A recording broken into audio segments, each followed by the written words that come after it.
Two, one. Good afternoon, And ladies we're and gentlemen. live. Oh, now we're live. Okay. Good afternoon, ladies and gentlemen, and welcome to episode 277 of the Co-op Podcast. I'm your host, Rich Village Jr., and today I'm joined by Mr. Gary A. Swavey. How's it going, Gary? It's going good. Good to be back for another week. I'm tired as hell because I tried to stay up and watch the Game Awards last night, and then I had to work in the morning. And the Game Awards finished at like damn near 5 a.m. for me.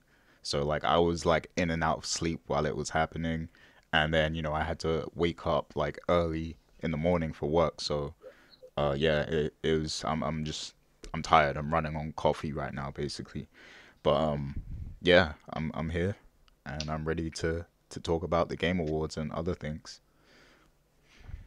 Yeah, well, I just have to admire, I have to say, Gary, I admire your dedication because we know the only reason you stayed up late was to see if Overwatch was going to win some awards. So I have to commend you for that dedication.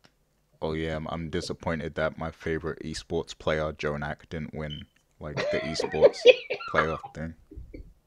Oh, no, I think we already knew who was going to win that award, though. Yeah.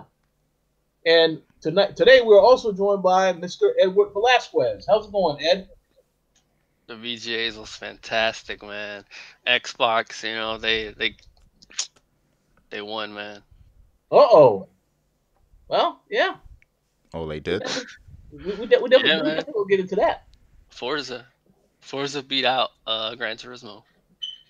I mean, of Gran, course, but okay, Gran yeah. Turismo wasn't even nominated That's my point. That's my point. Yes, absolutely. Well, Nah, yeah. but on the real, did y'all see Phil Spencer and Shawn? The war's over, man. Oh yeah, that's our main topic. We're gonna get to that.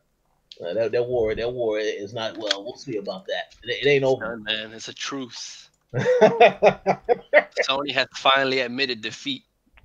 Oh, whoa, oh, uh-oh. Charisma was, yeah, okay. We're definitely gonna get into that. So, before we talk about the Game Awards and all these other topics, we're gonna let you all know what we have been playing. So, Ed, how about you go first and let us know what you've been playing?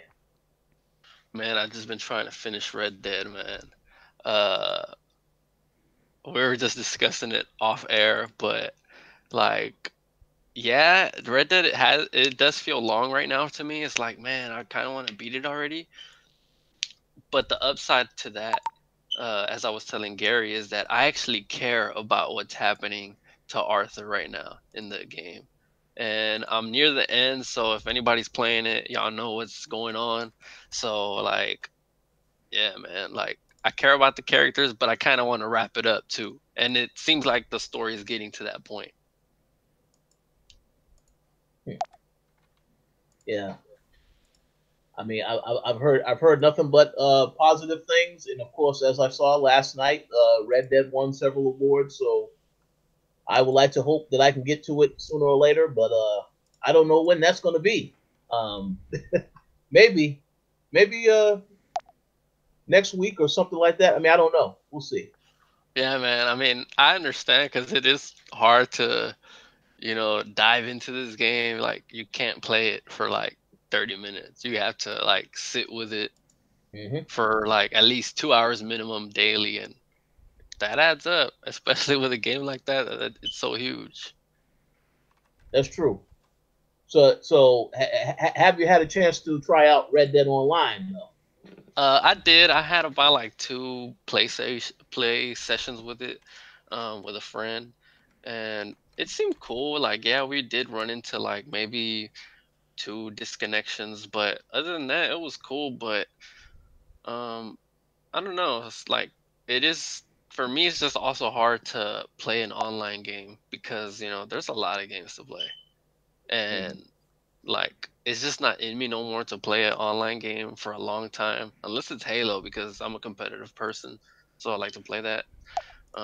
But like Red Dead Online and GTA Online, I'm pretty sure they're good, but I just don't spend my time online that much nowadays.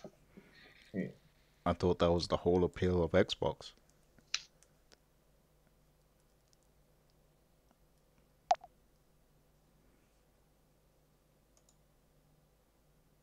Wait, hello.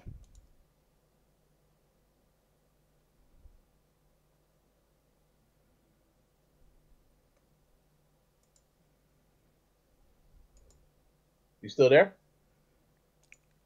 I thought it was Games, me. kind of like you do Overwatch. Oh, you just cut out like for a while. I said kind of like how you play Overwatch. Oh well, like in in like small chunks and stuff. Mm-hmm. Okay. Yeah, you can't. Yeah, but you got to put some time in Red Dead, as you said. I noticed that when I did start to play it. Yeah, I had to. Yeah, You start playing, and hours later, like damn, where did the time go? So it takes a lot of exactly. time. So I totally understand that, but I got to get back into that sooner or later. We'll see. So how about you, Gary? What have you been playing this week besides Overwatch? So I've been playing Overwatch, and I did also continue with Red Dead because I didn't get to play it all last week. So this week, I kind of picked it back up. I installed the update and everything, and yeah, I've just been trying to beat the story like Ed. Me and Ed are kind of almost at the same like part of the game. Like he's probably like a couple missions ahead of me or something. So we're near enough. Like we're in the last chapter of the game. We're right near the end. And yeah, I just kind of want to finish it already so I can try Spider-Man next. And but yeah, it's a phenomenal game. Probably my game of the year so far from what I've played this year. Which hasn't been much. Like I have to say I haven't played a lot of those games that are in consideration for game of the year. I played God of War and I played this, and I think that's it pretty much for games that came out this year. And I'm gonna play Spider-Man next. So yeah, great game. And like the story is actually good, and the game has kept me engaged all throughout. Whereas I got bored of the first Red Dead Redemption. So yeah, kudos to Rockstar, and they definitely did deserve a lot of those awards that they won yesterday. So that's what I'll say about Red Dead. So I just want to ask a quick question before I go on to the games that I've played. Oh, So if someone had to make a choice between finishing out the year playing God of War or Red Dead Redemption 2, what game would you say that they should finish first? yeah, I would say Red Dead. I mean, both games are good. Like God of War, like I know people think I hate the game or something. Like it's good. It does have like really good qualities about it, but there were just certain elements that I personally was disappointed by. So, I would edge Red Dead, and I would recommend that people play Red Dead. But it's different to every person because some people might not like westerns and they might prefer the whole father son dynamic of God of War, and they might like that more. So it just depends on the individual, I guess. Okay. All right. Sounds good. I like Well, everything you said right now. Well, that's a first right there. yeah, yeah, it definitely is. All right. So, as for what I've been playing, I'm gonna be a little brief. Uh, I've been dabbling in a lot of different things. First and foremost, I did get a chance to start playing Mutant Year Zero, Road to Eden. This is the XCOM stylized game. It does have some stealth elements in it, and it is a strategy game. I have to say, this is good. This is a really good game so far. Um, I mean, I am going to do a review for it, but if I was to give it a review right now, I probably would give it like within the 80s because it's a great game. It does have some technical issues, a couple of things with the sound, like the sound cuts out in certain parts within the game, and then there are some glitches, some slowdown stuff that do take place as you're playing the game from a performance standpoint. But overall, if you are an XCOM fan, this is a game you absolutely positively need to play like ASAP. It is on Game Pass right now, so if you have Game Pass, download it for free. It's definitely worth playing. The story essentially is about, some mutants that they're pretty much in search of. They have to navigate through an apocalyptic setting in search of this place called Eden, which is supposed to be like a promised place where they do have a lot of other people that are, where all the people escape to be free. It's a little bit of the story is pretty much really really involved, but it is based on a popular series, pen and paper series, from back from a while ago. So what I can say is the characters they do have in the game, they do have a duck named Ducks. They do have a pig or a boar named Boarman. And there is also a fox character that they introduced recently that I haven't come across yet. But yeah, basically anamorphic characters talking and basically shooting, just like XCOM, but it's just those animals as pretty much in the starring role. And I think they did an excellent job. The story, they don't really reveal too much about the characters' backstories, so that's why I think this does feel as though they have a plan to make more games in the series. Because yeah, it's really light on story in terms of the backstory and certain elements, but I have to say it is a solid start, and I'm very curious to see what they do with this series moving forward. So once again, if you are an XCOM fan, I definitely would check it out. And if you have Game Pass, you absolutely have no excuse not to check it out, because you don't have to pay anything directly to the devs. If you're paying Game Pass, then yeah, there you go. You have access to this game right now.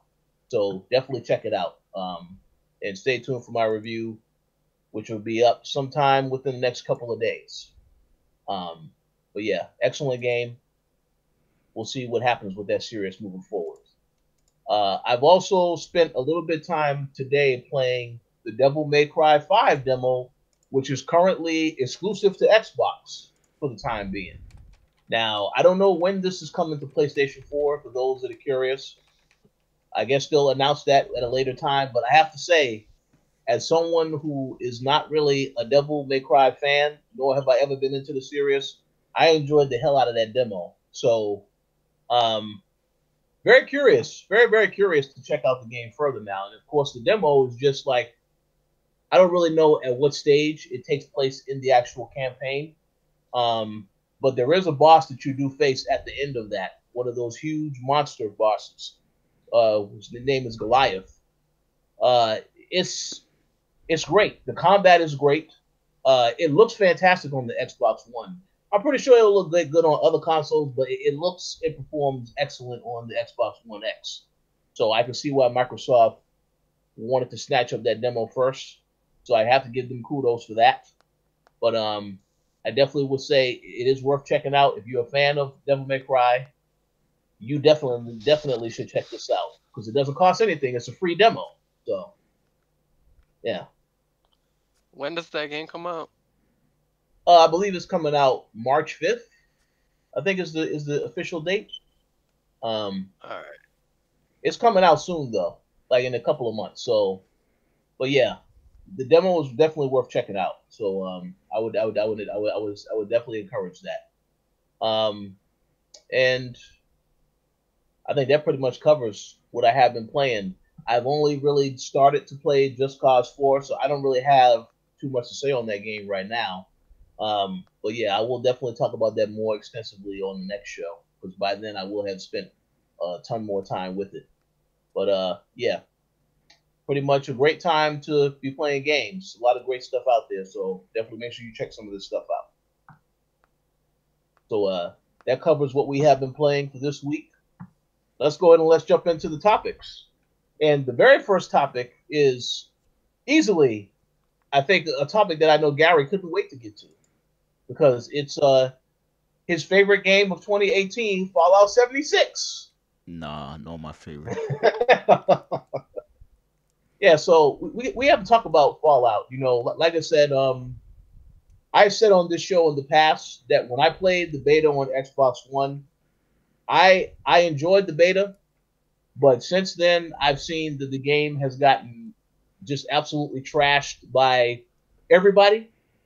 because of the promises that were made.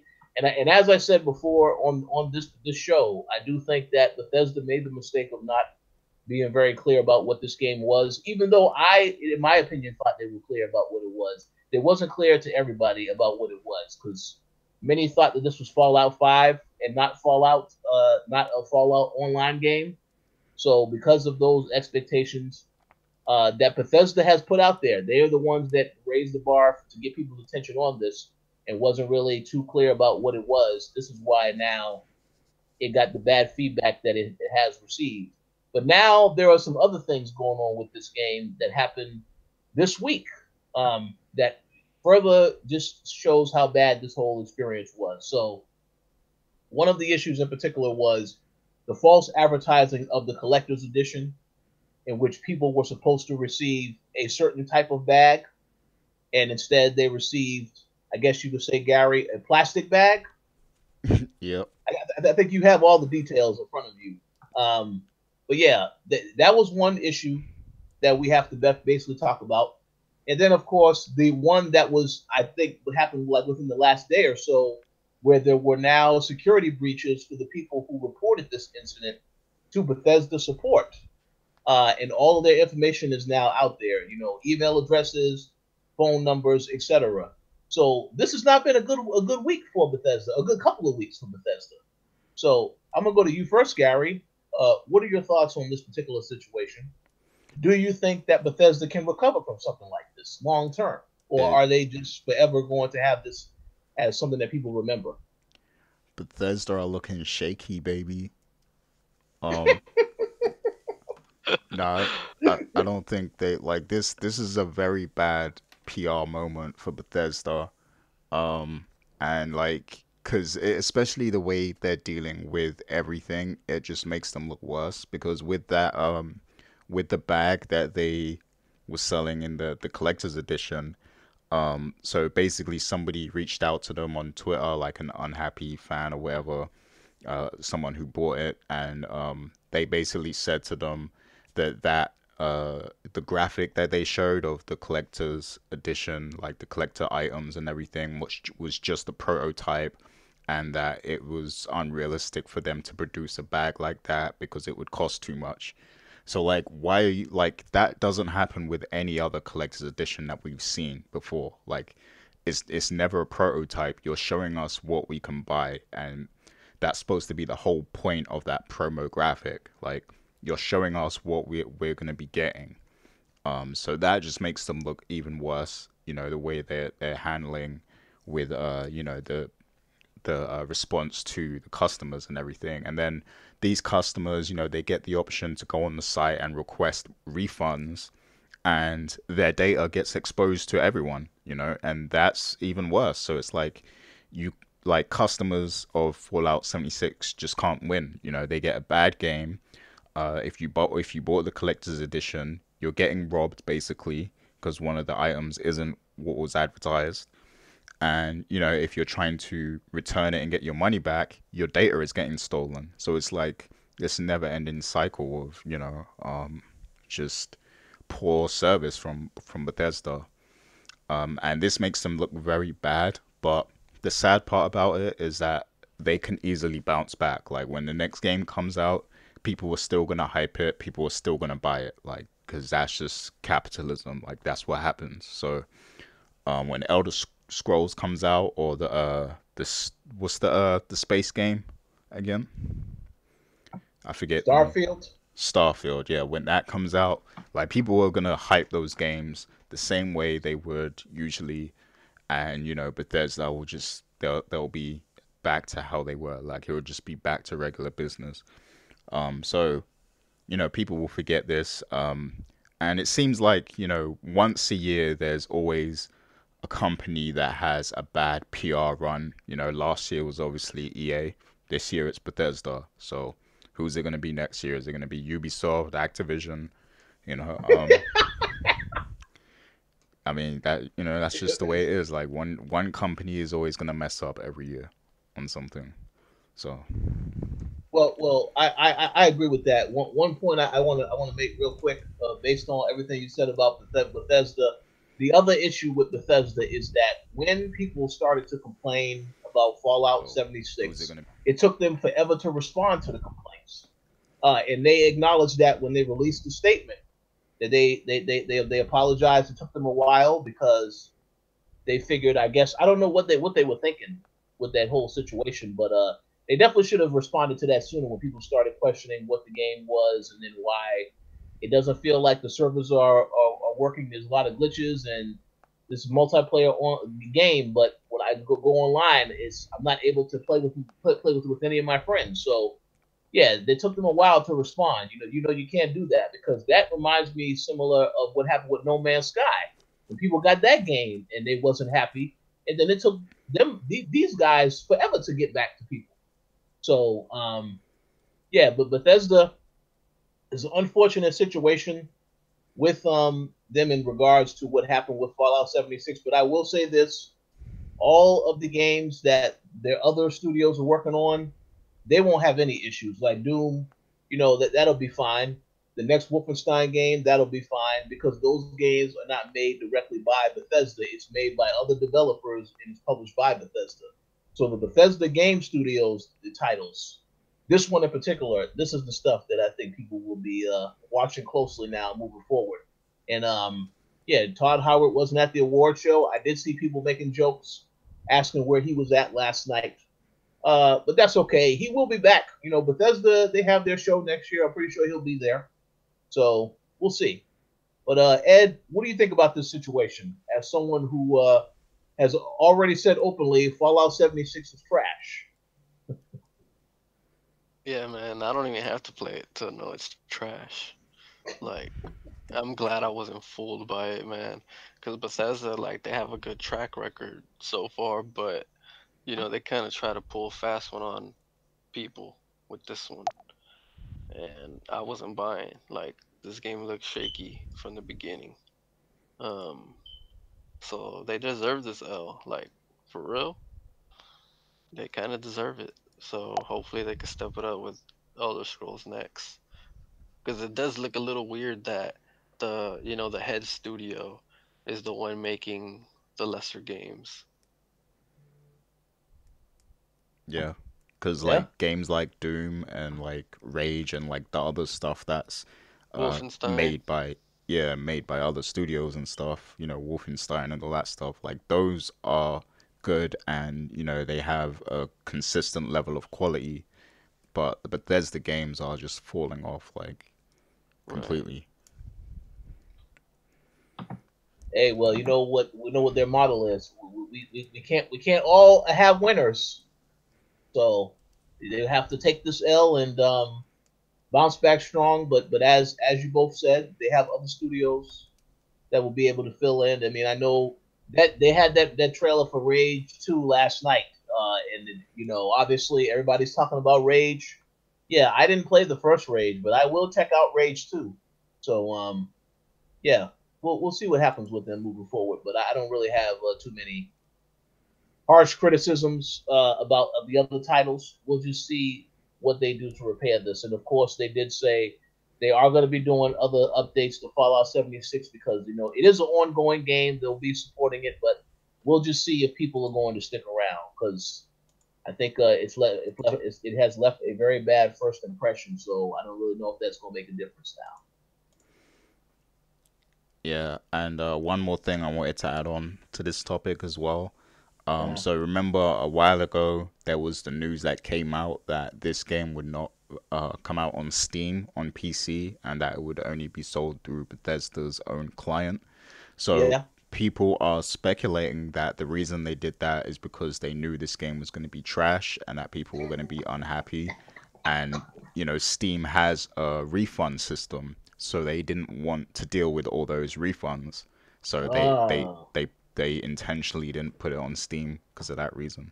So if that's well, true, that makes them look even worse because they knew that this game was gonna have a bad response, and they didn't try to at least fix it or push it back or anything. So yeah, Well, I think that's a very interesting theory because, I would give a shout out to Mr. Anthony Nash. He reviewed the game for us, and it was on PC. So we did request a code we had to get directly from Bethesda for the PC version. So um, I think that's very interesting theory. It makes a lot of sense, but I would have to hope that they wasn't going into this trying to you know, pull a fast one in on the fans. But when you see what happened with the bad controversy and all this other stuff, it's hard to really overlook all of that. So it's not a good time for Bethesda.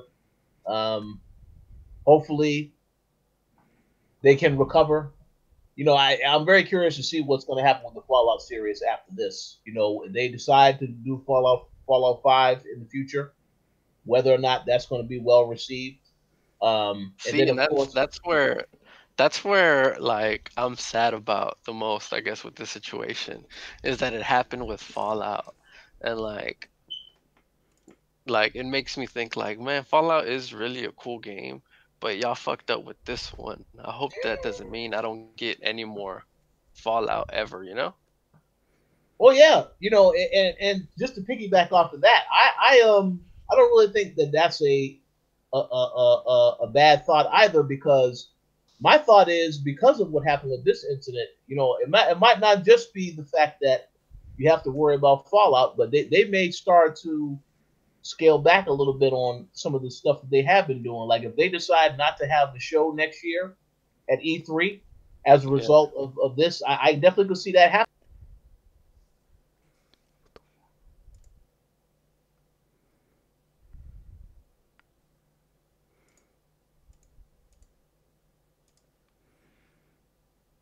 Do make a Fallout 5, man. It's gonna be a long time from now. Oh yeah. I think they want to like erase Fallout like out of our minds for a while after this one. Oh yeah, so similar to what happened with Mass Effect Andromeda, and how EA said, "Yeah, we're not going to be coming back to that series for a minute." Um, yeah, definitely going to be a while before you see another Fallout. But yeah, because now all the focus is on Starfield, which is going to definitely be coming before Elder Scrolls. But I don't know, man. They have a lot that they got to work on. And they better not mess up Elder Scrolls, because I know Gary will not be happy if that series it encounters some issues in the future either. So That's a bit messed up. Yeah, I mean the way it's going, I kind of don't even care about Bethesda at this point. Like, I mean, oh I still love Fallout, and you know, like I liked Fallout 4, like I liked it a lot.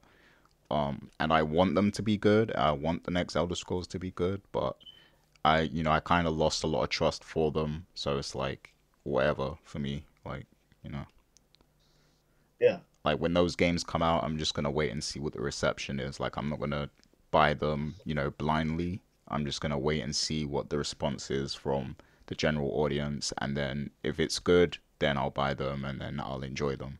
But I'm gonna wait. I'm gonna wait for the Dreamcast version of Skyrim to play it. It's coming, man. oh yeah. So we'll see what happens with Bethesda and Fallout. But definitely feel free to let us know what your thoughts are on the situation in the comment section. Um, now let's move on whoa, to the whoa, next. whoa! What's that? So before we get to the main, well, one of the main topics that we're gonna get through, which includes a lot of tidbits. There was one thing I wanted to address before we get to that, and Uh oh. because earlier this week, Richard Bailey Jr. he told me that he pre-ordered the SouljaGame console. Um, so I wanted to know what's up with this. What's up with this Soldier Boy console, man? Like, that's your boy from Atlanta, right? No, no, no, the hell he is not. Um, you know, I did see I did hear about this console. I thought that was a joke. I saw there was some sites that actually reported on this also. You know, Polygon, a couple of the other sites. So, um, I don't know what to make of that. You know, Soldier Boy. The last time I saw him was at E3, and it was actually during what was it, Gears Judgment? I think it was Gears Judgment. They had a multiplayer demo that I participated in, and he was on the other team.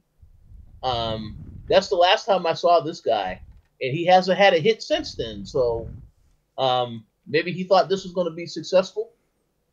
I just don't get it. But for those that might not know the story, Gary, why don't you tell them exactly what it is that he actually announced this week? Yeah, so basically, everyone knows that a lot of knockoff game systems are sold. They're manufactured in China and they get, sold worldwide. You can buy them on Alibaba and AliExpress and sites like that. So there's these different bootleg game systems that claim to have like thousands of games or like 500 games pre-built into them. A lot of them are basically ROMs of old classic SNES games and things like that. Some of the games are even knockoffs themselves. Um, so yeah, like basically it seems like Soldier Boy teamed up with one of these Chinese manufacturers to dropship his own version of their bootleg system that plays, all these like built in preloaded, old ROMs and stuff like that, like bootleg games and stuff. So yeah, he's gotten into the console manufacturing space, and he might even end up at E3 at this point. Who knows? But yeah, he's selling knockoffs now, and it's like you said, Rich. A lot of big news outlets reported on this, and I even saw Review Tech USA. They ordered one of them, and they're going to review it. So that's going to be hilarious. I didn't know about that. That is funny. Yeah, and like it's funny because like there's different ones as well. Like there's the handheld version, and then there's like the main console version that you plug into your TV. And Soldier Boy was like, I think he sent out a tweet saying he cried when he like got the system because he was happy with it or something like that. Like, so he legit thinks that he's doing something major in gaming. And I'm just waiting for some sort of lawsuit or something because surely he can't go selling all these bootleg games like and everyone's okay with it. Like right now it's funny, everyone's laughing at him, but what happens when these big companies, get on his case for like promoting this? Um, but yeah, I just found that very hilarious. Especially the Well, product descriptions, they were hilarious too. Like it says how it lists like the materials and what the specs and all that stuff. Under material, it said SouljaGame, so basically like it's made from SouljaGame material. Like it's hilarious. I recommend everyone go check out the product page for that because it's funny. sounds hilarious.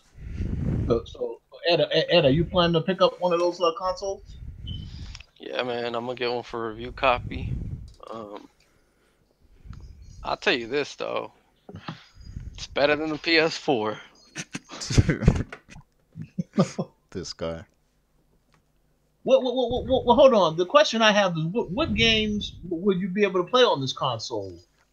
I think I saw like you can play like Street Fighter and like Street Fighter 2 and basically a lot of the old school classics from the SNES, NES, uh, Galaga. Genesis. Like Oh, um, okay. it actually claims to play stuff from like every console, basically like PS4, PS3, Xbox, and all that stuff. But I think some of that information is wrong and false. Like so, I don't know. Yeah, yeah, I doubt that. I doubt that. But you know what? I do wish him well on that. And just for those that missed the joke earlier, no, I did not pre-order that console. I will make better decisions with my money than to pre-order that console. So no, that's a thumbs down.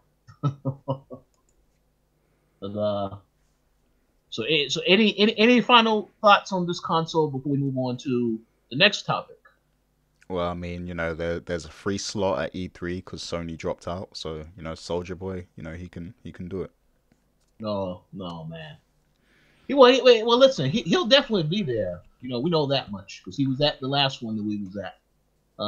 But in terms of renting out space, I'm pretty sure someone else is going to occupy a lot of that space that Sony will not be using. Because whatever he got to show, it ain't going to take up that much space. But we'll see. we'll see what happens. All right, so let's get to the next meaty topic of news. As we mentioned at the beginning of this show, the Game Awards were last night. I believe that most of us watched it in its entirety. I actually watched the stream with the Throwdown crew, so I want to give a shout out to them. They made it a much more entertaining experience than if I would have just watched it by myself. So yeah, that was fun. But we have to talk about some of the news that happened at this event. And I'm pretty sure, Gary, that you have a list of all of the things that went down. But before we get into the nitty gritty of all the lists of what went down, I want to just get you guys' reactions as to what do you think was the biggest. First, let's go with the reveals before we get into the awards stuff. Which reveal do you think absolutely stole the show last night? And I'm going to go to you first, Gary. Damn. That's hard. It's a hard choice. Let me tell you. Go ahead, Ed. Let's go to Ed first. Let me tell you. Mortal Kombat. Yeah, I was gonna say maybe more Kombat, but yeah, that was definitely a big trailer deal. was phenomenal. Then we had my boy 21 Savage. Man, I'm telling you, man, another victory for the Lils. A lot of people didn't like 21 Savage in there. I don't even like 21 Savage, but I thought it was okay personally. Anyone who didn't like 21 Savage on that song, is probably over 30 and they're like old as fuck. Like I said, I'm not a fan of 21, but I think the song went with I think I more so liked the beat, but the rapping was okay. It kind of went with what it is, so I mean, I ain't got any problems with it. We don't get a lot of hip hop representation in these games. Right, so. you gotta take your wins, man. Yeah, Like, what y'all want? Y'all want fucking Cool Mo D on a Mortal Kombat song? No, Grandmaster Flash? I want Jadakiss, man. Bruh, man, Jadakiss. Yeah, the last time I heard a Jadakiss song was in that fighting game. What is it? Not True Crime. The other one, Sleeping Dogs. Yeah, they had that saying that song. We were driving around in the car. Kiss the game goodbye. Kiss of death. That's it. That's the song. Oh yeah, that If was fire. Jadakiss was gonna do a song for a game, it should be like Fallout 76. Cause they both trash. Yo, don't disrespect the legend, man. Alright, my bad. Shout out to Styles P though. But no, Wu-Tang would have went good with the fighting games too. Oh yeah, Wu-Tang. Yeah, Yeah, because they got a Shaolin and all that. yeah. But Liu Kang wasn't in the trailer, so you know. Yeah, That's like 21 had a Liu Kang bar and he wasn't even in it. But yeah, that trailer was fire though. Like I think it was dope, and I even liked how they set it up, like with Ed Boon calling out the award, and then it went straight into the video, and the Scorpion spear went through the screen and stuff like that. That was dope how they set that one up. Oh yeah, it's phenomenal. Not just because of the teaser, but even the bookend, because it started with the spear and then it ended with the spear. So yeah, that's an excellent trailer. Hands down, the most impressive trailer I saw last night. But yeah, so that's Ed's pick. So Gary, do you need more time, or do you want me to go next? I mean, now that I think about it, I would agree with that. I mean, yeah, I'll go with that because everything else, like, there were certain things I had issues with, so I'll go with Mortal Kombat. Agree with me. All right, yeah, I can't wait to hear. We're gonna get into your issues next. But as for the trailer that I enjoyed the most, yeah, I think we are unanimously on the same page. I know there's a couple other things that I saw which we're going to get into, but hands down, Mortal Kombat was the one, and it did not disappoint. Yes, we knew about it. We heard that this thing was going to get revealed, and I feel it has lived up to the expectations. Now I just have questions about the story, the direction, and I did find out that they are going to have some a custom character variable system in this game. I don't really know what that means yet, but basically there's going to be some customization options. So I'm curious to see how they implemented this into the game, whether it's anything like how they tried to do stuff with Injustice 2, which it possibly is, but maybe a evolution of that. But hands down, that was to me was the highlight of the show, and plenty other things happened, but that's the thing I take away as that was what I enjoyed the most in terms of reveals. So now I'm gonna go to you first, Gary. Let's talk about some of the issues you had with the show that you mentioned, and this can be whether it is the game reveals or the actual awards themselves. So the floor is now yours. Okay. So I mean, do you want me to talk specifically about the announcements or the trailers? I mean the awards first. Okay, well let's do the announcements first, the reveals rather. Yeah, and Okay. then we'll do that first. Just run down them. Like, Okay, yeah, I'll Yeah. just run down. So, Dragon Age, I'll get to that because that was like the topic last week, and I was looking for that. So Dragon Age, they didn't really like give us too much to work with there, but my guess is that they're going with Solus slash Flemeth being like the main antagonist. So for those who don't understand, at the end of Inquisition, one of the elf characters that was on your team gets completely consumed by this witch called Flemeth, who's been in all of the games pretty much.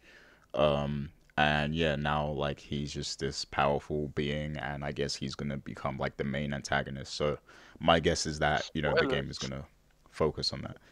That game's been out for a long time. Like And everyone's had the chance to play it by now.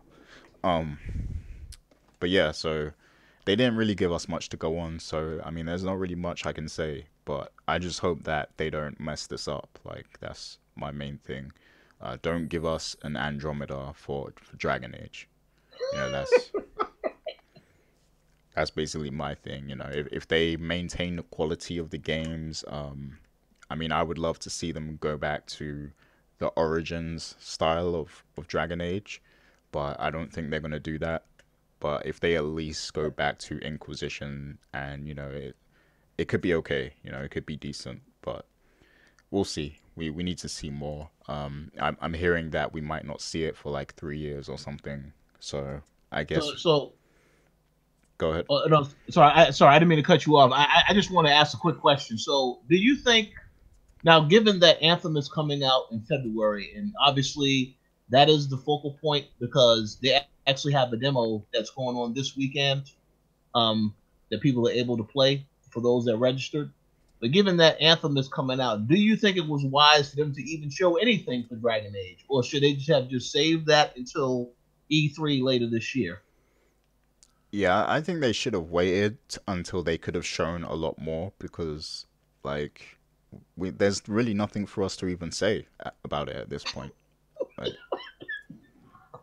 so I mean, this is like when they show concept images of games and shit like that. Like, because Yeah, there's not much of a discussion you can have. Like, it's just okay, whatever.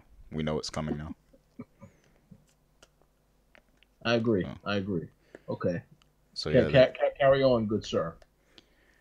so yeah. I mean, I guess it's safe to say this is a next gen game, because the the estimate time is 3 years.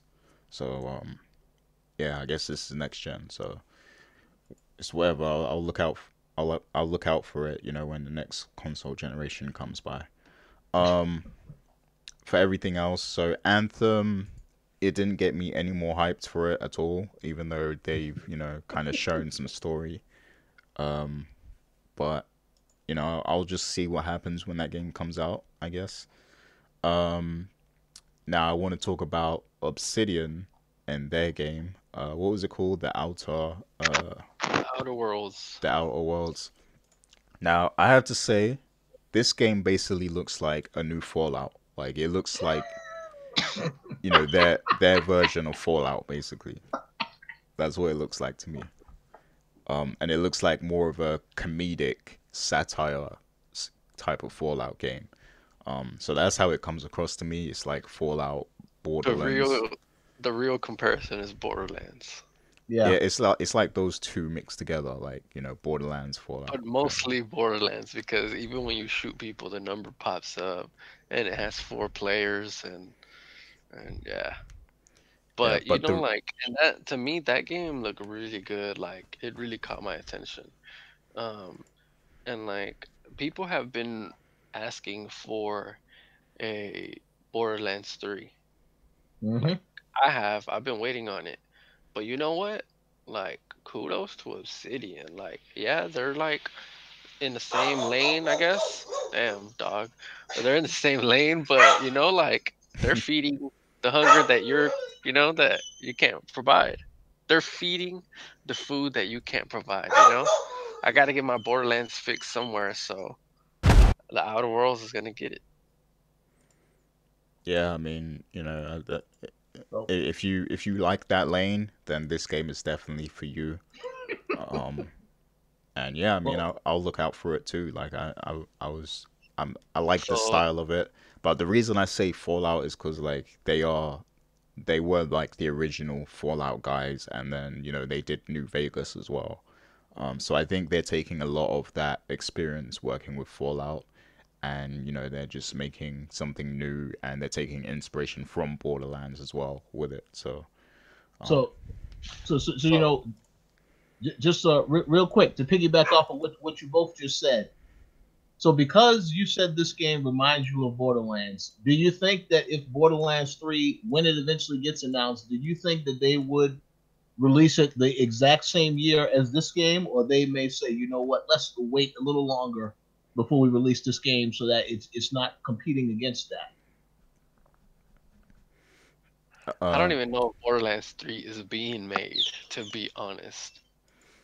Oh yeah, it definitely is.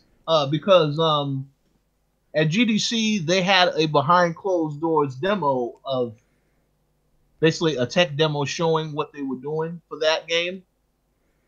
So it is definitely in development. I don't know why they haven't announced it yet. I guess they're going to wait for the So right it's time. confirmed Borderlands. Yeah, because they said the next Borderlands, what they're working on, they have said that before, but they haven't really announced it. But they have alluded to the fact that that's what they're working on. So I guess whenever they announce it, but I guess it's not coming anytime soon, since they haven't announced it yet. So I don't know. We'll have to I see. I think it's a safer bet for them to just wait for the next generation. So like, because I think we're gonna get a new generation announcement in 2019, so they Yeah, might as well just announce it after that, like, and then have it come out with the new generation, because then that will get people hyped as well. So, I agree. That's a good thought. We'll see. but yeah, as for everything else, I mean, I wasn't too impressed with everything else, to be honest. Uh, Joker from Persona 5 being in Smash Brothers, that's cool, but it's not gonna make me buy Smash Brothers, Oh, whoa, or a whoa, Switch. So whoa! Damn. Ouch. Ooh. That was harsh. That was harsh. no, but it's cool. It's a cool thing Damn. to see that the I Persona brand is spreading. I like you know that. I just want to say that was one announcement that no one saw coming. So I have to give Nintendo props for that one because of all of the stuff that people were speculating with the rumors. No one, absolutely no one, said that that was something that they would ever seem possible. So that's good for Nintendo. But for those that care about Smash Brothers, definitely something that they'll be interested in. Yeah, I will say that Dead or Alive looks good. Um, Well, So hold on. Dead or alive? yeah, I mean Devil May Cry. Sorry, my bad. Oh, I'm about to say, Devil yeah, May Cry. yeah. Um, yeah, that game looks good, but like all those games look good though. All the Devil May Cry games look good, but you know, it's this is good. Is this actually exclusive? No, it's not. It's going to be on everything, No. but the Okay, demo is exclusive right now on Xbox, so okay, people can play that right this minute. Yeah. okay. Well, yeah, that's a good snatch for Microsoft to get that demo, because this game looks really good. So, but yeah, as for the announcements, that's like my take on things. I didn't really care too much about the other things. I'm sorry if that, you know, upsets other people, but yeah. As for the winners and stuff, uh, it was cool to see, you know, Rockstar getting some love, you know, and winning a lot of stuff. I knew when they won the first award, I knew that they wasn't gonna win Game of the Year at that point. Um, and when they kept winning, that certified it for me. Like I knew at that point they wasn't gonna win the Game of the Year award. But you know they did deserve a lot of those categories that they did win. So kudos to them. I saw Overwatch. Overwatch won best esports, right? I believe it did. Yeah, Yeah, yeah. so that was cool. I definitely agree with that choice. My favorite esports player didn't win. And What about I other have more to nerds say who win? about like who won, but I don't want to go there. So Whoa. no, uh, I just feel like the guy was oversharing stuff that like didn't matter. So well. In my honest opinion, he was sharing stuff that I think everybody who already knew, who has been following him and seeing all the stuff that he's been doing. I think that was obvious. A lot of that was obvious. But yeah, it's a lot of information. But Gary, you probably shouldn't share too much because we don't want to get in trouble like your boy Kevin Hart got in trouble with the Oscars. yeah, I mean, So. I'm not even saying like I'm not even saying nothing wrong or that you know I don't like certain things. I'm just saying Oh like he no, was. yeah, it's nothing wrong with that. I just think But, he was like he went too far with the speech. Like because he was getting to something touching and then he kind of switched it up and went to something else and I was like, why are you doing this? Like you should have just stayed what you were talking about before. Like that I agree with that, and I will add that there was a lot of people who had long speeches that was unnecessary. Um, they it's like I understand the excitement being in the moment. I won an award, so this is an overwhelming feeling, but they have to give these people some type of time limit up on that stage, like in the real Oscars, because it's just like yeah, he didn't need to drag things on for too long like he did. So I understand that 100%. yeah, yeah, but getting to everything else. I mean, like to be honest, I don't care about a lot of like the who wins certain awards and stuff because the way it's set up, that shows like it's designed to give everybody something, you know. Or the only thing I'm surprised about is Spider-Man didn't really win much. So did it even win an award? No, it didn't win anything. Okay, yeah. And that I was going to say something about that. I'll have some stuff to say after you about some stuff in the show. All right, I'll let you talk about that then. But I was surprised about that. Um, but yeah, let me just get to the Game of the Year award and what you know my thoughts on that because I predicted that God of War is probably gonna win just because that game did get a lot of hype and you know it won. Now personally, I don't agree that that is the Game of the Year because although it does wonderful things, it's definitely a standout game this year. But I was let down by a lot of the things in the story and by a lot of the things that the game promised. You know, so there were certain things I was let down by, and also I think that game was basically Oscar bait. You know, like you know how you have Oscar bait movies, like Sony has produced a lot of Oscar bait games this generation, in my opinion. Ever since the first Last of Us, they've been going Uh for oh. that Oscar bait style. So Uh oh. so Well, that's my thoughts on that. I think Red Dead should have won. I mean, I haven't played Spider-Man, so my opinion probably doesn't matter too much because I haven't played Spider-Man, I haven't played Assassin's Creed, I haven't played Celeste. So and well, I played Monster Hunter World, but I don't think that should have won either. Um, so yeah, I think Red Dead should have won.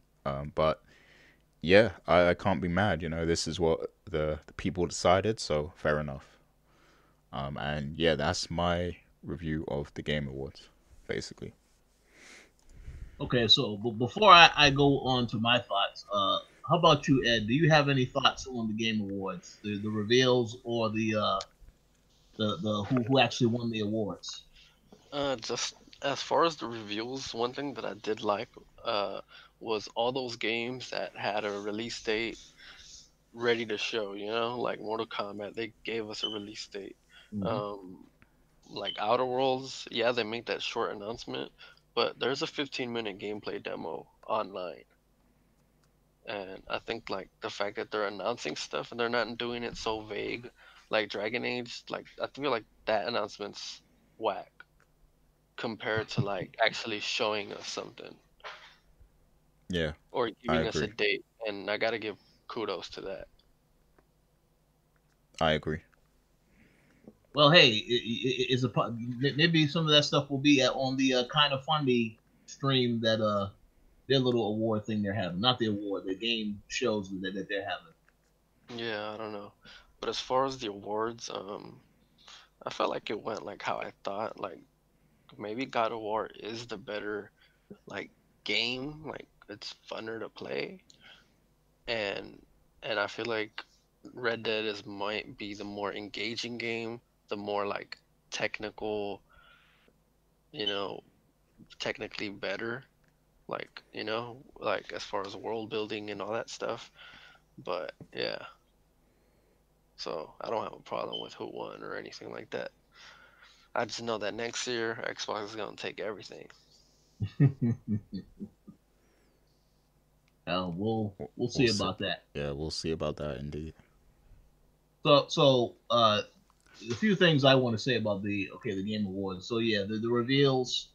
I agree that there wasn't really too many that caught my attention. I did find it interesting that Hello Games has a new game that they showed, and I'm hoping that that game does well because obviously Wait, what they is the revealed. new game? What like which one is it?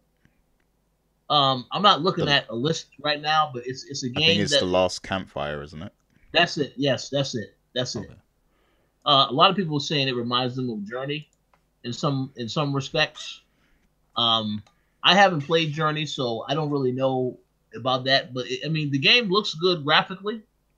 Um, I just hope that it delivers on the promise of whatever it is that it actually is supposed to be. Unlike No Man's Sky, where you try to find the center of Earth and you can't find it. So I hope that that that this actually delivers on that promise because I want the studio to be successful. But we'll see what happens with that game. Um, I agree with what Ed had to say about. I like the fact that some of the stuff had release dates. So Mortal Kombat, that's excellent, and the fact that they have a community event also next month. They really had this planned and laid out perfectly. So I have to give them props for that. And it's also funny because I went and looked back when Mortal Kombat X came out. That also came out in April. So they've been thinking about this stuff. So I have to give them props for thinking through the whole process. In terms of other reveals, I will say Nintendo. To me, honestly, Nintendo is the one that had the most stuff to show at this event. The Persona thing, like I said, I haven't played Persona 5. I understand how popular it was and it is to a lot of people. So that's a great pickup for Nintendo. But also the Marvel Ultimate Alliance 3 thing coming to Nintendo as a Switch exclusive. I think, well, yeah, that's great for people who have a Switch. You know, they have more reasons to want to own the system. And then also the fact that Mortal Kombat is also coming to the Switch. So I was a little surprised with that because I figured, well, I know some games are coming to Switch, but not every game. But yeah, to hear that that game is also coming to Switch, that was a little surprising when I saw that news after when I got the press release about Mortal Kombat. So that's great for Nintendo. So by far, they had a great show. Sony, of course. Yeah, I'll get into the awards. Two other quick things I want to mention. Farcry New Dawn. Okay, this Oh yeah. game here. Now I want to say about this game. Ubisoft, they had, they're very slick with the way they be using these words where they talk about we're going to release less games. Because I remember when they released all those games, a couple of years ago, they were saying, we're going to release, have less releases every year, and we're going to try to switch it up. Because I know that's what they were saying they were going to do with Assassin's Creed, and then they turned around and released Assassin's Creed Odyssey this year.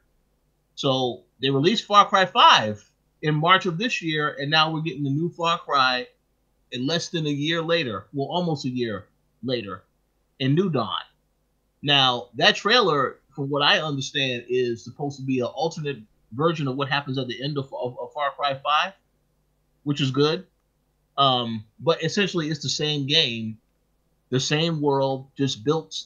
There's some differences to the environment, stuff like that, and obviously other antagonists, protagonists, so on and so forth. So I can respect that, but I have to say Ubisoft is very slick with releasing these games and then releasing pretty much the same game with just different changes to it a year later. So that was interesting. We'll see. And there also is gameplay footage of that out there, just like how Ed mentioned that the Outer Worlds has 15-minute gameplay. I believe that there's also a 10 or 15-minute gameplay footage of New Dawn out right now on Ubisoft's accounts. So Yeah, just real quick, with Far Cry, like, okay, from a business standpoint, I guess it's smart to reuse these assets that you've already created and make something new so that you can make more profit. But they are kind of running the Far Cry name into the ground, like it's becoming one of those uh names that just keeps coming like every year or every couple years or something, and I feel like there's been way too many of them, and I find it hard to keep up with Far Cry now. Um, so yeah, I think they're doing too much with it, and really like they should do another Blood Dragon because like that yep. game alone, like there was so many they made so many fans off of that, one mini game kind of thing. So I think they need to serve that audience because there's a lot of people out there who probably don't keep up with the new Far Cry games, but if you announce a Blood Dragon, they're gonna buy it straight away. So they should do, a new Far Cry.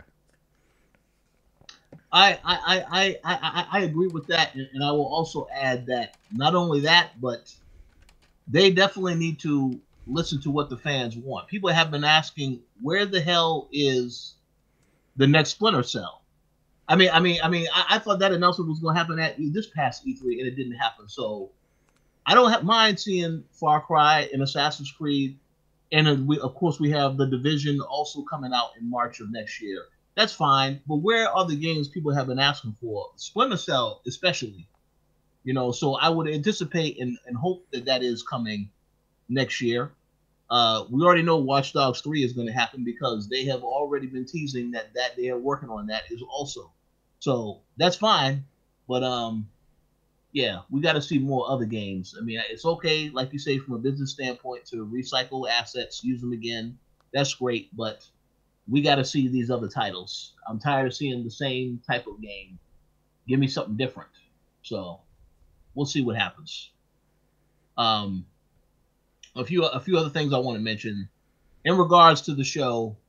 I have to talk about this because this is probably the thing that I was most disappointed about with the show. The Xbox Winter of Arcade. Okay, now obviously Microsoft did not announce this at that event that they had, the XO event, because they wanted to announce it and have the information come out during the game show, which is fine. But then we get to the actual game show and we have an awkward interview between Jeff Keighley and Phil Spencer. Phil Spencer says, we did okay. We can do a lot better. And he is 100% right. Xbox could do better.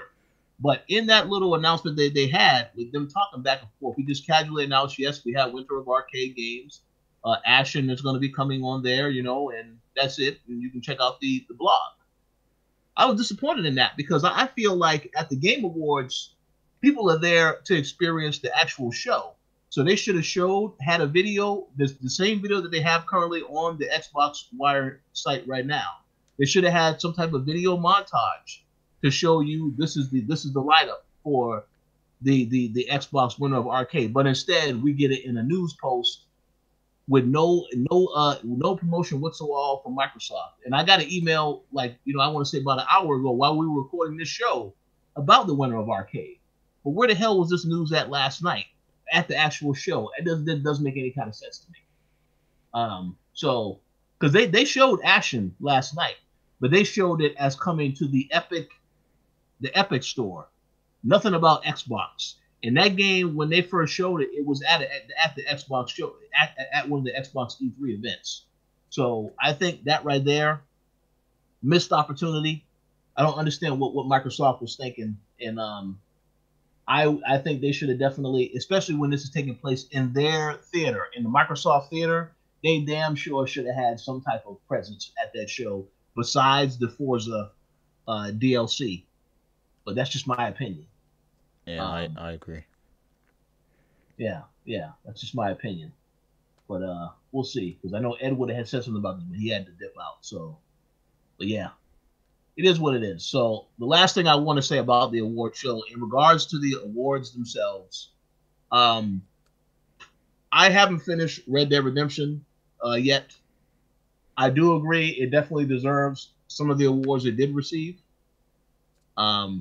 I would have thought it was going to win Game of the Year because to me it looked like it was going to be a clean sweep when they started winning the awards at the beginning of the show, and then they kept winning the awards. I figured, oh well, they're going to definitely win Game of the Year. So I was surprised that God of War won actually.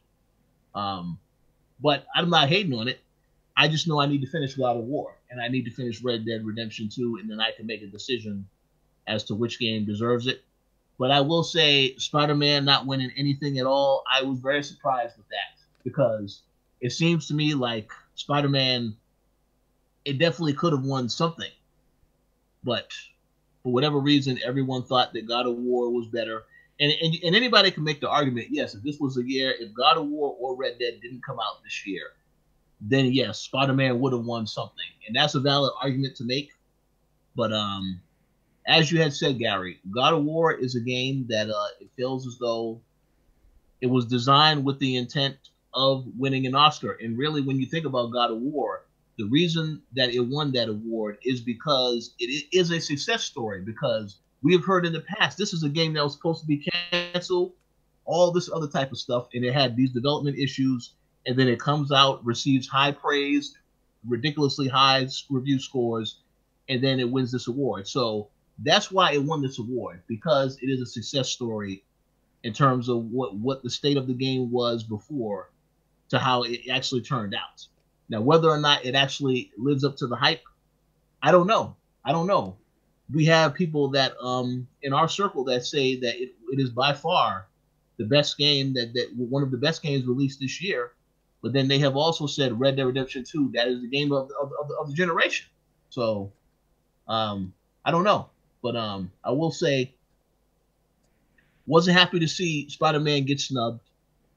But, happy for Red Dead Redemption 2 winning awards, and happy that God of War won Game of the Year, even though I haven't finished it yet. I definitely got to finish both of those games, though, to see why it won that award and why Red Dead won all those other awards. You know what happened, though? This is what happened, right? So when the Russo brothers came out and there was no trailer for, the Avengers game or, anything talked about regarding the Avengers period, when nothing, was mentioned by the Russo brothers, people said, you know what, let's not give him this Spider-Man award. Like, let's not make Spider-Man win. So that's what happened. That's what really happened. That's a good point. Yes, yeah, sure, absolutely. I'm joking, people, by the way, but I agree, definitely.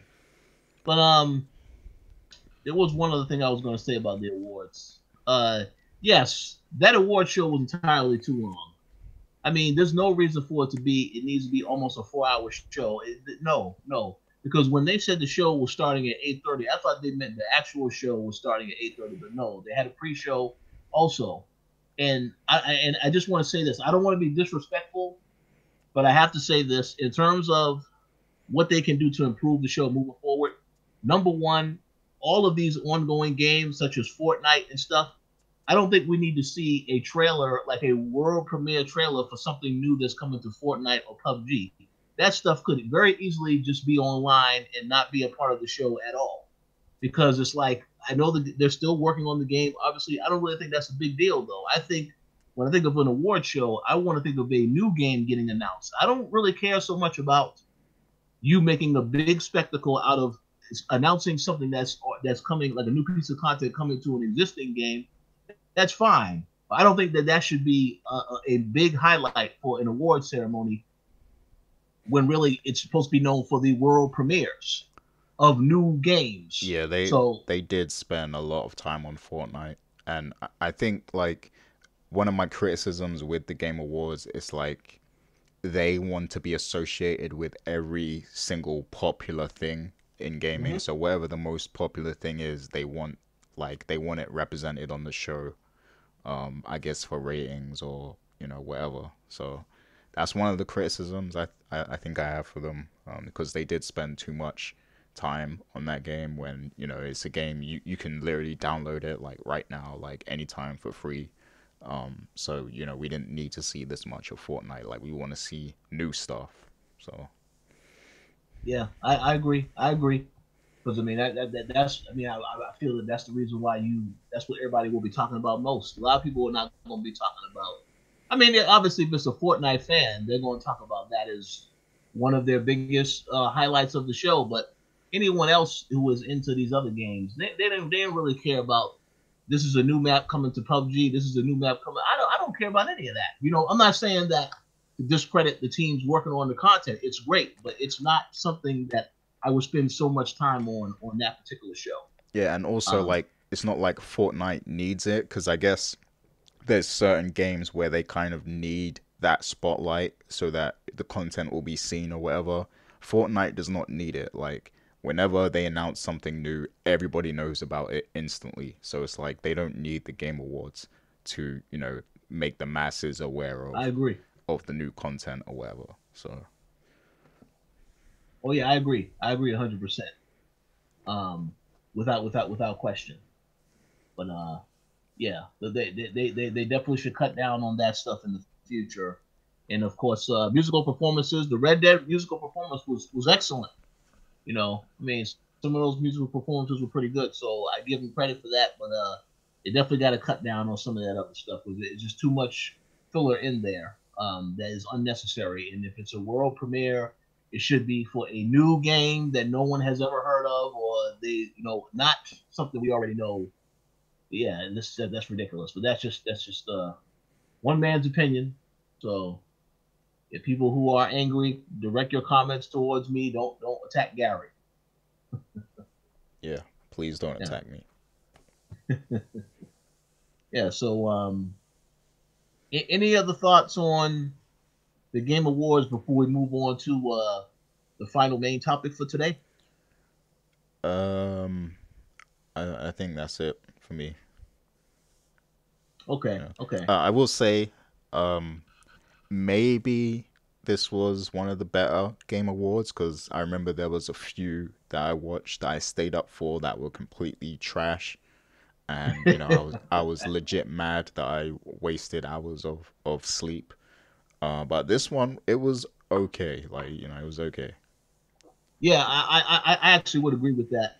And maybe that's because people know that there's not going to be a PSX this year, so they were really looking forward to this even more so, because otherwise they would just be waiting for Sony to announce all of their stuff at their show tonight, which is essentially what would have happened if there was a PSX tonight. But yeah, I do agree it was definitely better. I just like the terms of the pacing. They definitely need to improve that, make it a lot shorter, because man, that was entirely too long. But overall, a much better show. and some of the reveals were pretty good, but I still think Mortal Kombat definitely by far the best reveal that I saw. All the Nintendo stuff though was great, but yeah, it's just definitely better overall than what we've seen in the past. So I have to give Jeff Keighley props on that, and hopefully 2019 the show will get better and shorter than it was this year. Indeed. So let's move on now to the final topic of tonight, and the one that I think was something that a lot of people paid close attention to at the Game Awards. So to open the show, they actually had Shawn Layden, Phil Spencer, and Reggie Fils-Aimé on stage together, basically talking about the importance of gaming, to throw away all competition aside and just to come on stage, talk about the fact that gaming brings people together. And a lot of that was basically just them talking about this stuff. But there wasn't any formal announcement of them doing cross-play or anything like that. So I believe, Gary, you wanted to ask the question, does this signify the end of the console wars as we know them? I do have some thoughts on this, but I'm going to go to you first. What do you think that this means with them being on stage together? Okay, so, I'm very opinionated, but before I get to, what I think, I do want to say, first of all, like, I don't want to downplay the significance of this moment and, what it means. Like, obviously, to all gamers out there and everyone who follows the industry and all the media people in it, that is a moment. It's definitely a moment to see Shawn Layden, Phil Spencer, and Reggie Fils-Aimé on stage together, talking, addressing the crowd and everything. That definitely is a moment right there. Now, my thoughts on it. I think it was definitely forced. It's a forced moment. It's not 100% legit. It's not like these guys are gonna crack a beer open together and enjoy the show together. It's still business. And in my opinion, like if I'm gonna dive deep into this, this is this is compromising for Sony's image slightly because Uh-oh. because they've been dominant throughout this whole generation, and they've been seen in the positive light, the whole generation, and they kind of went back to their arrogant, kind of cocky flair over the past few years. And this year, like towards like the end, well, I would say from E3 onwards, things have been slowly getting a bit shaky for Sony. Now, um, PlayStation Experience was cancelled, and then we get the news about them not being at E3, and there's also stuff like the PlayStation Classic and things like that. So there's a few questionable moves that Sony have made over the past few months, in my opinion.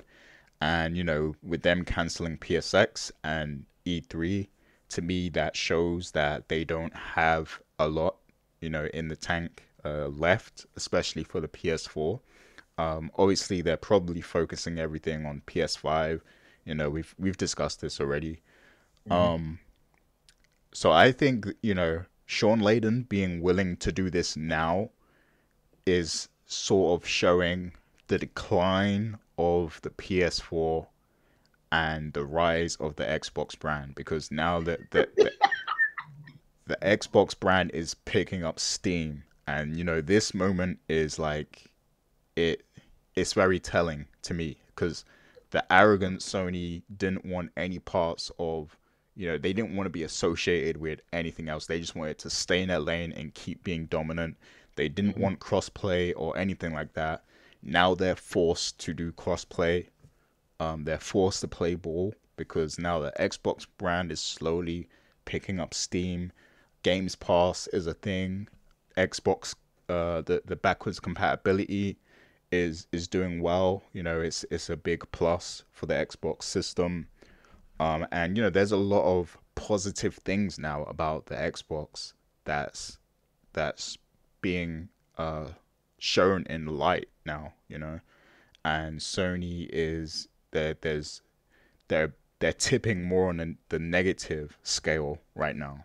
So it's a very telling moment for me personally, like that Sony is now willing to align themselves and acknowledge, you know, what we know as their competition, but now it's like they want peace and tranquility, and I think it's very fake. I don't think it's still business.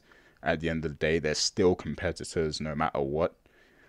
So I don't think it's the end of the console war. Doesn't mean the end of fanboyism.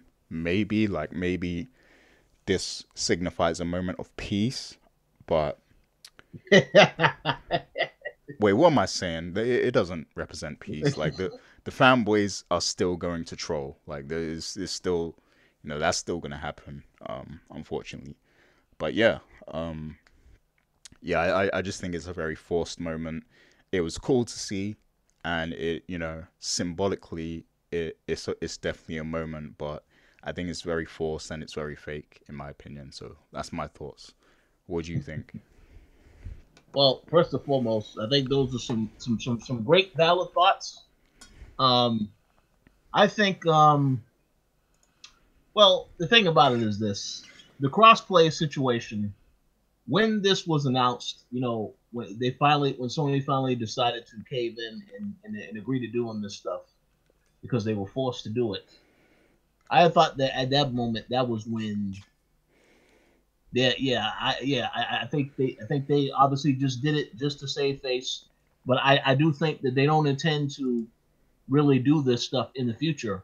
I mean, unless of course there is such a high demand for it. Now, one thing that I do know that Mr. Tony Polanco mentioned on Throwdown, and he made some very good point.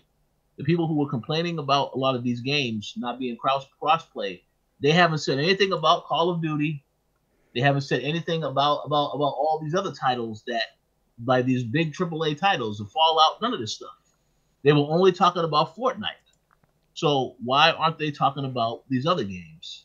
That is a question that I guess no one has an answer for. But in regards to will Sony do this in the future, I don't know. It all depends on who gets behind that thing and says no, crossplay is something that we need to have on all these consoles. So until that happens, I really think they were just forced into that decision, and they just decided to go through with it because Nintendo and Xbox put pressure on them to have that in that particular game. So we'll see if it happens for other titles moving forward. But as for Sony in their current position right now, this generation, I honestly feel like Sony is just preparing for next generation. All of these games that they showed us, they don't need to really show us anything else on The Last of Us, Ghost of Tsushima, all of this stuff. They just need to tell us when this stuff is coming out. And that's probably possibly why they didn't decide it. No, we're not going to have a PSX. No, we're not going to be at E3 because we need to focus on finishing these games. I even found it funny that Kojima didn't show up to the Game Awards last night and made it a point to send a tweet to Jeff Keighley saying, I won't be there. Have a good show. Because Kojima damn sure need to finish this game. Because every time we've seen him, he taking trips going all over the world, all these different things, and yet where the hell is Death Stranding at? I haven't seen one gameplay trailer yet that was interesting. So they need time to work on this stuff. So I understand taking the time to focus on this stuff, but also is a strategy for them getting ready for PlayStation 5. And I think that it's interesting because they have said on multiple occasions, we have plenty of PlayStation 4 games we haven't even shown yet. Those games are possibly going to be PS5 games. So that whenever they do announce the console and it comes out, it actually has a lineup of somewhat decent titles. I don't really know what other titles we can expect. Obviously, there will be another Horizon Zero Dawn. I don't know if that's. I would assume that will possibly be a launch game or in a launch window game for PS5 in the future. But I mean, obviously, Sony is just chilling out, relaxing just a little bit because they've already shown too many of their games.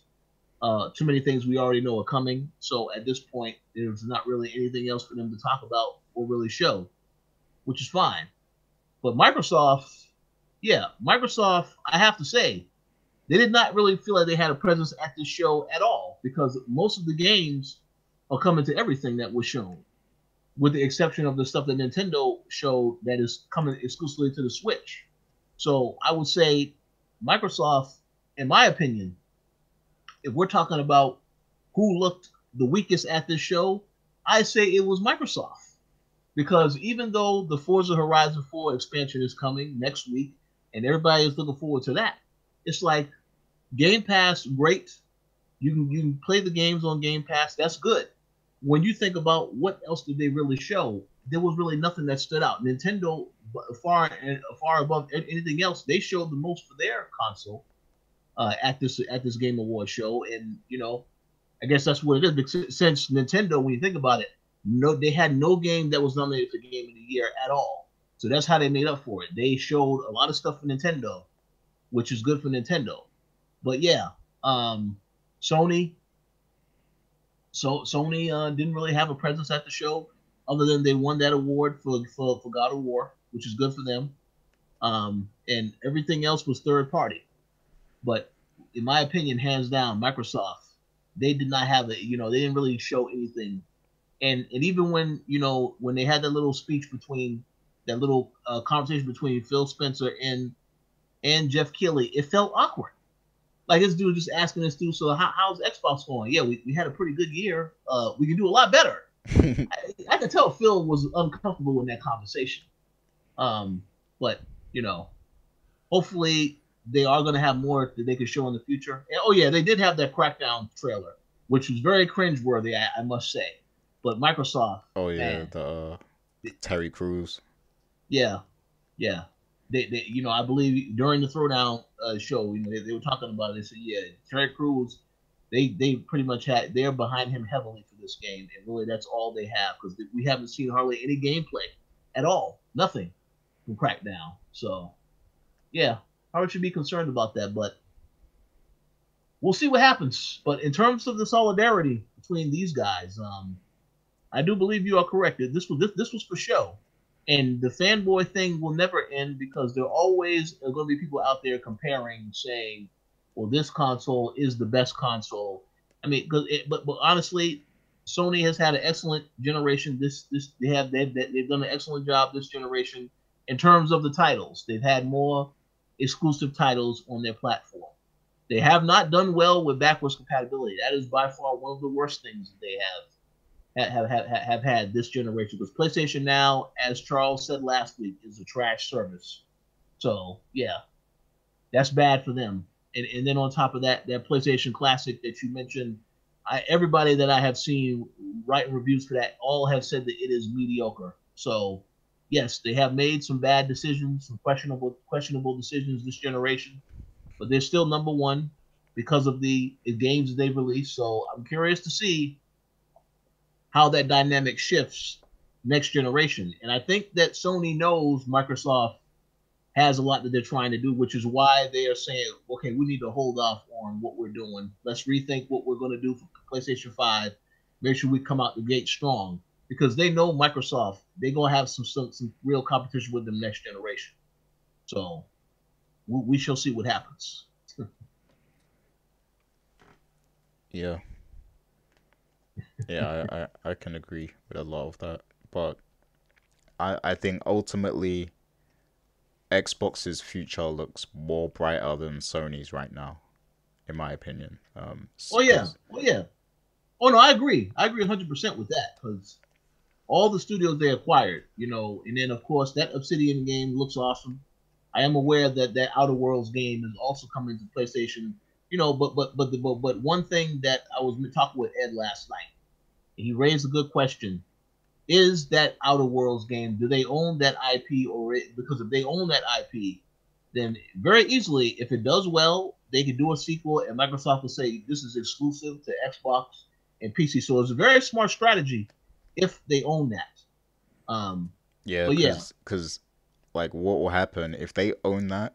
Like that Outer Worlds game can come out and it can be a phenomenon. Like people could love it, and hmm then if they say the Outer World 2 is exclusive to the next Xbox, whatever it is, a lot of people are gonna go there for that game. So You're yeah, right. that's like a good strategy right there. Oh yeah, absolutely, absolutely. And you are right. They definitely.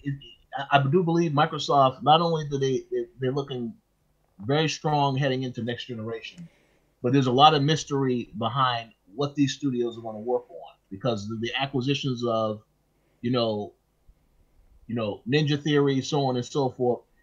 Everybody's going to be curious. What are they working on? And that's why I said, we already know that Playground Games does a great job with Forza.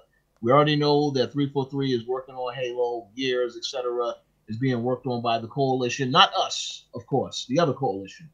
But yeah, I think Microsoft. I agree with you 100%. They definitely have a lot of momentum heading into next generation. A lot of people are going to be interested because they know Microsoft is only known for Halo, Gears, and Forza. Now Phil Spencer is making an effort to create other studios, to go create other IPs that Microsoft could be known for. So it is very exciting if you're an Xbox fan to look forward to seeing what they're going to do next generation. No doubt about that. But I do notice that Sony has taken stock of this, and they are going. I really do feel right now they are thinking really long and hard about what they want to do for PlayStation 5 because they know they are going to be coming up against some very very tough competition next generation. Because I mean, yeah, we don't know what they're going to release next generation. Obviously, there'll be another Spider-Man game. Yeah, I think that's a given. There'll be another Horizon, and there'll be another God of War. But that God of War game, that is not going to be for a while. But aside from that, I don't know. Is there going to be another Uncharted? I don't know. Is there going to be another new IP that they work on? Because let's face facts, Horizon Zero Dawn, that IP, that was just a new thing that they was able to have success with for Guerrilla Games. But the question is going to be what other new IPs can they create for next generation? So we'll have to wait and see about that. But yeah, Microsoft, things are looking very interesting for them heading into next generation, and I am very very curious to see what they have in terms of these new exclusives when they actually do start to reveal them. Yeah, I agree. Yes. So yeah, that was a lot. There was a lot. Yeah, said way too much in my feedback, but Oh no, you're any, you're you're laying it down for everyone. So yeah, we'll see. We'll see. We'll probably still get some people complaining about some stuff that was said, but it is what it is. Everybody is free to share their own opinions on Microsoft, Sony, and Nintendo. So, any other thoughts you want to share before we get ready to wrap up the show? no, I think we touched on everything now. So Well, actually, very briefly, I want to ask: do you want to say anything about the Avengers trailer that we saw today? oh yeah, good question. So yeah, I am looking forward to the next movie cast to see when when you guys talk about that.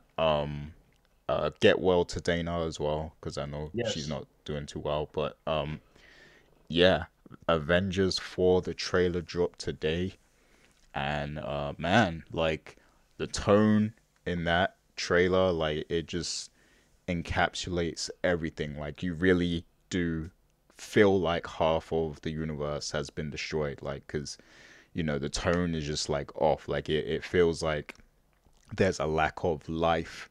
You know, through in that trailer, like in the worlds and the various scenes. Like it feels like there's a lack of people. There's a lack of life. So I think they did a good job putting that across that half the universe has literally been wiped out. And in terms of what it shows and what it reveals, it feels like there wasn't too many like Easter eggs compared to like other Marvel trailers and stuff.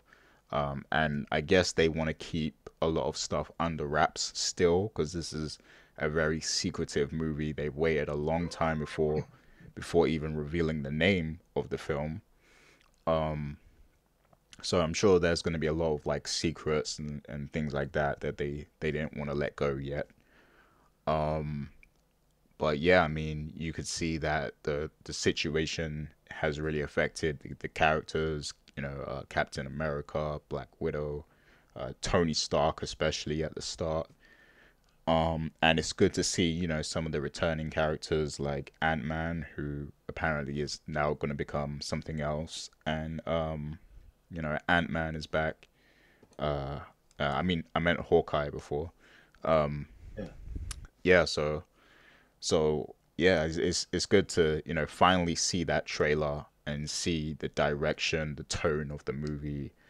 Ultimately, I mean, it didn't really give up too much, but I'm still excited for it either way. You know, even without this trailer, I was excited for it, and it's not too much longer now that we have to wait. So that's good to know. And yeah, I mean, I do feel like because apparently there's a Spider-Man trailer coming. I feel like they Yep. should have waited for Tomorrow. that. Yeah, they should have like wait. They should have delayed that trailer, to be honest, because obviously we know that people are gonna come back, people are gonna return, but they should keep up the illusion, you know, just for because the casual people out there, they don't know about, you know, they don't know what we know, because you know some people aren't as geeky as us, so they don't know Yeah. what we know about, you know, characters returning and how it may or may not happen and things like that. So I think to keep the illusion going, they should like prevent, you know, news and trailers about the other movies coming out that relate to the characters that were killed and stuff. Um, so that's my opinion on that. But either way, it'll be cool to see the new Spider-Man trailer. So we'll see. Oh yeah. But what's your thoughts? One thing I want to say right off the bat, based on what you just said, I do agree that it is a tricky situation to have all of those trailers drop this close together. Now I will say that I'll give Marvel some slack here because I know Rams.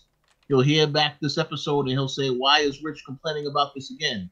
So I'll give him some slack here, and I will say, "Listen, I'm understanding of this is a business, so there was already news that Ryan Coogler is writing and working on Black Panther 2 right now. Um, and then, of course, there is actually a event tomorrow. I believe it's in Brazil. I don't know if it's a film festival. It's some type of event that's taking place in Brazil, and the trailer is supposed to debut there. So that was already planned because they were talking about that since I first heard that news earlier this week, and this was after the Captain Marvel trailer dropped, which also dropped on Monday. So yeah, I understand. Obviously, it's a business, so you can't keep all this other stuff under wraps. And I would even go so far as to say I have to give Marvel props for not outlaying all of their plans for Phases 4 because I know a couple of years ago when they released, they had that huge event where they released and they showed everything that they were planning, all the movies that they were planning. They didn't even talk about any of these other movies because they made it such a main thing. Everybody needs to focus on what's going to happen in Infinity War. And maybe they will start to reveal some of that information after Endgame, concludes. So we'll have to see about that. But as for Endgame, because I did look into this. The title, I think we already knew that this title was coming because this was mentioned in the movies before. It was mentioned in the last Avengers movie when Doctor Strange had that conversation with Tony Stark and said, "We're in the end game now." And it was also mentioned in the first Avengers movie when Tony Stark was talking about after they had defeated the enemies who they faced in the first movie. He was talking about there were bigger things ahead, and that was that they were going to prepare for the end game. So they mentioned this before casually. So I'm glad they went with that title, and I do agree the tone is definitely darker than what we have seen. I want to give a shout out to my friend um, Dustin because I spoke with him about this trailer today, and the first thing he noticed, I laughed when he said this. The first thing he noticed is like, So I guess that Thanos killed all the black people because I didn't see any black people in that trailer. None of the black characters were in the trailer. I said, "Oh yeah, I guess you're correct. You're right about that." Yeah, all the Wakanda people, they're gone.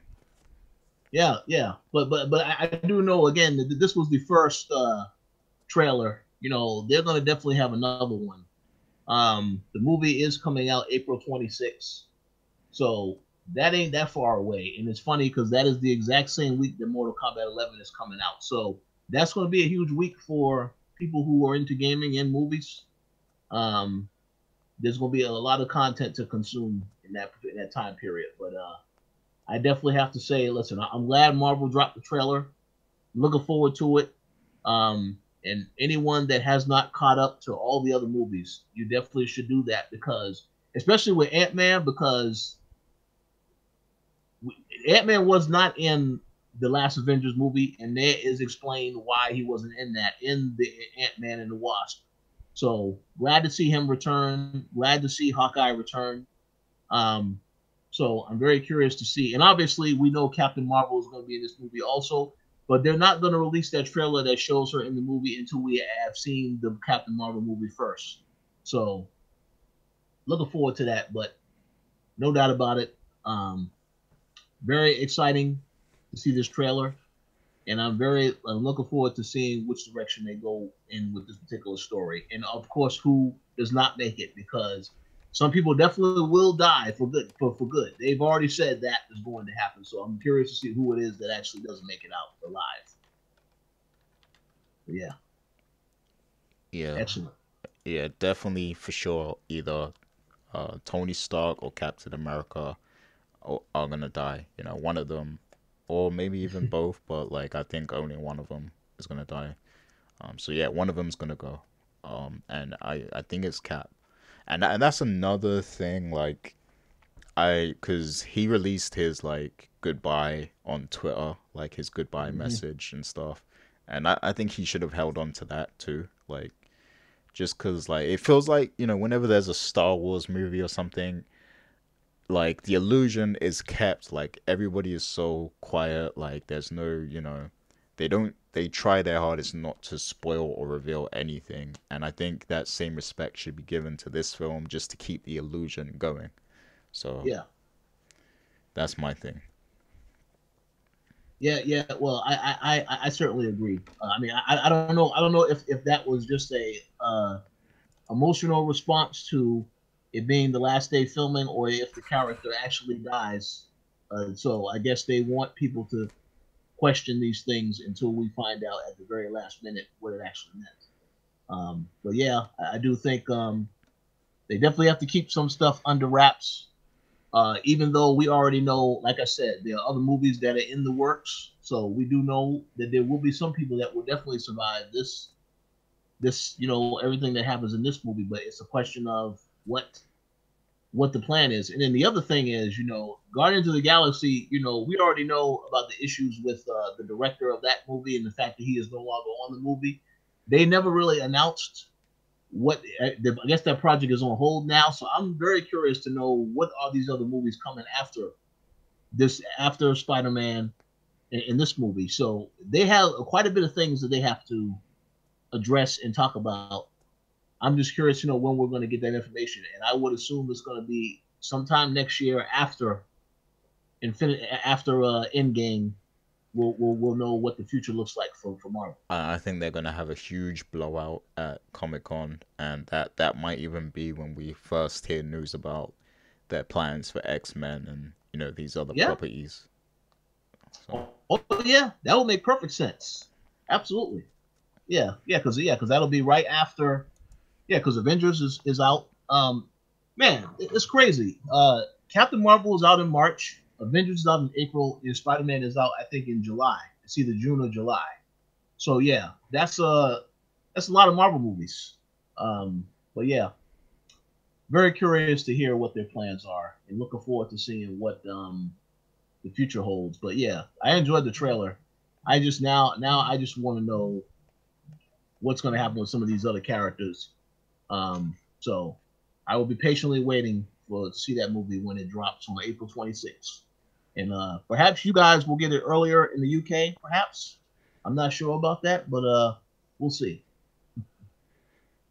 I hope so, but I have a feeling they might try and make it the same because I think that's what they did with Infinity War. I think they didn't they push it up for you guys or something.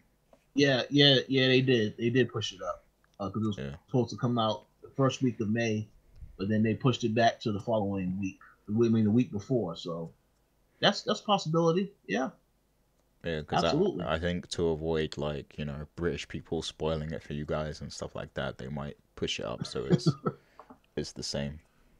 That, and I guess they want to emphasize that this is a global event when it happens. Um, so yeah, that's I guess that's what it is all about.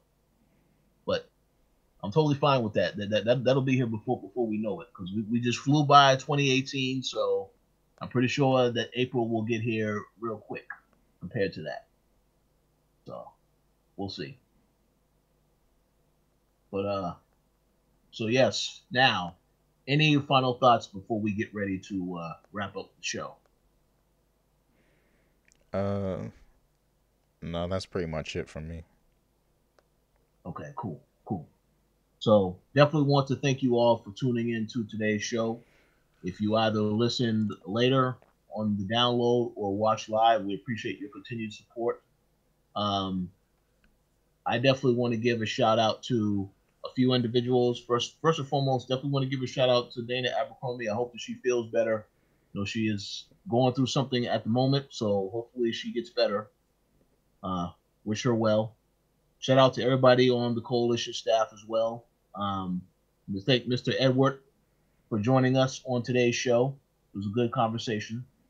Shout out to Mr. Fergus Mills, Anthony Frazier, um, Tony Polanco, Mr. JJ, Jake James Lugo, Tatiana, pretty much everybody on staff. Just want to give them a shout out. Thanks for their continued support as well. Um, and the floor is now yours, Gary, for shout outs. Yeah, so first of all, big shouts to Patreon people M. Collins, Mauricio Aguilar, Himdil, Fergus Mills, Miguel, Antonio Rogers, and Sean Gority. We appreciate you guys very much. And shouts to Ed for being on the show. Shouts to JJ he will be making his return to the Co-op podcast very soon. So look out for that. And shouts to Fergus Mills who joined us in the chat just now. Oh, So yeah, big shouts to everyone, man, to the whole coalition staff, to the Throwdown team, and we thank everybody for listening and rocking with us for these 10 years. Um, and yeah, that's pretty much it. absolutely. Yes. Thank you for your continued support. So hope that you all have a great weekend. Play some games, have some fun, relax, spend time with family, and we will talk to you all next week. Peace.